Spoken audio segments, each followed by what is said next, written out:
Hi, everyone. I am Robee Pilgrim. I have been in the revenue operations world for almost 30 years before it was called revenue operations. And so excited to be here and share all the experience I have and knowledge from the last 30 years in my career.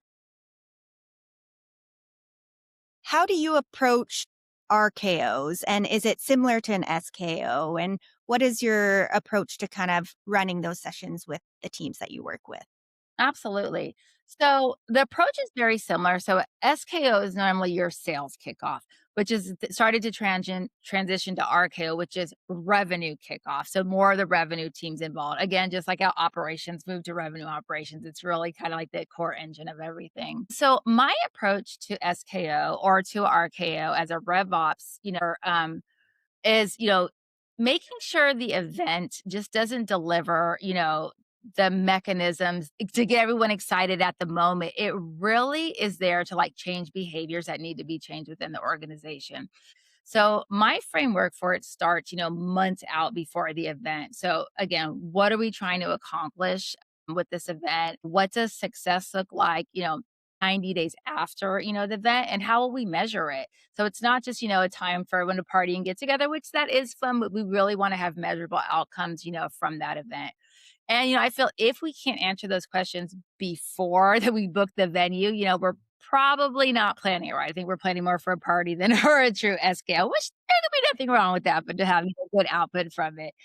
But during the event itself, I kind of think about it maybe in like three parts. So, kind of reset where we're at, what happened, then like realign of, what are we changing and why? And then like recommit to what we're doing and goals and those outcomes. So, like, what specifically is each person going to do differently on Monday when we come back that they were doing, they weren't doing before?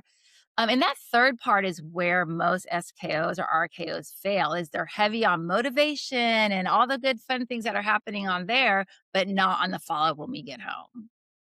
Yeah, I totally hear that. And it's actually something our CEO says often too is, it's great to celebrate. I think that's part of our core ethos as well, but making sure we have those learnings and there's that next action. Are you the ones that's kind of leading that, or who kind of owns that RKO or SKO?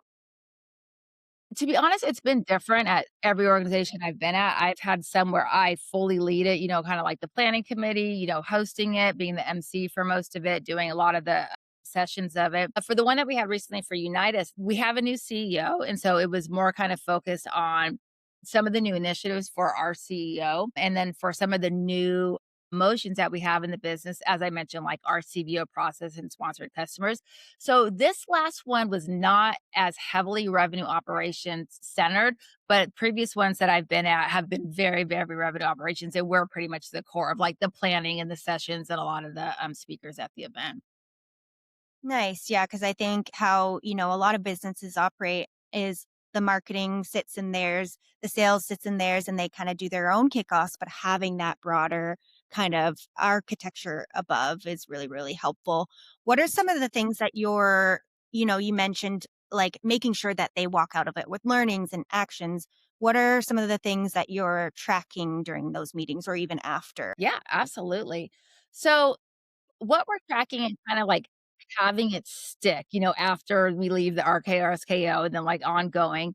So, 3 things that I think actually work. So, 1 is measure immediately as soon as, like, we leave. Whatever we committed to at the SKO needs to be, like, visible to report on from, like, day 1 back. So, not really, if it's not in the data, like so if it's not in the data, like, we just basically it's not happening, we had no results from there. 2 is make it part of the weekly rhythm, like, don't create a special SKO follow-up meeting where everyone's still, like, rah-rah, kind of behind it. Weave it into your everyday conversations, into the forecast call, into your pipeline reviews, into your one-on-ones, and, the moment it's separating from the initiative in your day-to-day processes, it's dying.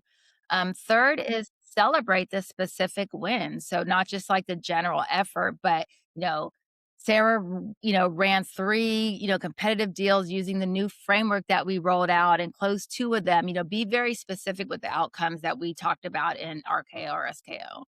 How does that show up then in when you like hand things off to the sales team and account planning and that sort of thing? Are you sort of heavily involved in the account planning side or Most organizations, I am involved in it, and it's mainly because I need them to, like, put in the data like the way that we need it, or, to hand them, like, their territories and some of our goals and, like, their new comp plans and things like that. We kind of usually do that all at once. So how I get them to, like, buy into the operations or the new processes that, that we're kicking out of SKO is, I don't sell them on the process. You can never sell to a salesperson. It just does not work. You got to be able to, be able to explain the problem and what the new process is driving to and how we can resolve that. So, reps don't care about pipeline hygiene or putting stuff into data. Like they care about like not getting like blindsided on a forecast call or, not losing commission, if there's a bad handoff or spending like 3 hours, typing in notes. Like they don't want to do any of that. So the technique that I've used that I feel works best is, bring a rep, or a deal story into the room. So walk through what happened from like lead to close and like show exactly where the process broke and and what the cost was, whether it's commission, losing a customer, losing a logo, and the frustration within the the organization and how to solve that and how this new process that we're rolling out at RK or SKO is going to help solve that, if they trust us to follow it. So I think when reps recognize, that their own experience in the story, like, oh, that's happened to me. Oh, I can understand. Oh, I've lost commission on that. And they really relate and they're really there to like hear the solution and, kind of buy into it more. And I also give them a voice in the design. Another thing that I've learned in my career, whether it's rolling out a new tech stack, a new process, or anything like that, is, over communication within the organization. Even if one of the stakeholders has nothing to do with the process that we're doing or the change management, I make sure to communicate to everybody in the org so everyone feels heard, everyone feels they have a voice, that they have input, and they're involved in the process. And again, with the sales reps rolling out any process or tool, make them involved, make sure their feedback matters and their voice is heard. So that's a big part of, what I do and getting them to buy into some of our new ideas. I love that. That's super important because I think often, you can think of revenue as just the data or the technology, but a huge part of that is just the team and the change management and the people itself. And reps are just trying to do what they do best and sell, right? And so, Exactly. yeah, making sure they understand the journey along the way. Absolutely. In terms of, like, those friction points, whether it's, like, commission lost or these sorts of things, are you rolling out your plans typically and just sticking with them through the year? Do your, territory shift? Like, how do you sort of manage that whole process? Poor Becca. I wish the answer was yes, everything stays all year. That would make my life just so peaceful. But I don't think I've been at one org where everything stayed, all year. I think we've done better at making commission plans stay for the year by putting in lots of rules of engagement, making it very, very clear, making the plans easy so there's no like question. And that even includes like territories. Like if you own the parent, you own the child. If you own the parent, you only own it for things like that. And, in writing, and it's very clear. And separating a layer of those conversations between like the sales rep. So it's not directly with their manager, it's like with me or the CFO. So there's no like feeling or like, I'm so sorry, Sue. It's like, no, Sue, that's the rules of engagement. That's what we're doing. So that's a big part of it as well. Um, but we try to keep again commission planning, for the year because it is hard to change, mid-year. Territories, I feel in every organization always change. There's always different, levels to it if we're wanting to break out the way we're selling, break out the way, we're doing business, breaking out the tiers of like, now we're doing 500 to 900, now we're doing 200 to 900, those types of things are always constantly changing. And, the hiring plans change a lot sometimes too of how many reps we're bringing in or churn, with an organization. Those things we try to plan for, and even the territory changes, we try to lock in at least the general scaffolding of how the territory is gonna be built for the year, and we really try hard to hold that in, but sometimes, we have to work with how the business changes as well and do some changes to territory. Definitely, and it changes on such a fast pace, whether it comes or goes or you're launching a new product like you said. So Exactly. do you keep an open book for your reps? Like, are they allowed to add within their territory, or do you have a set list of accounts that they kind of manage typically?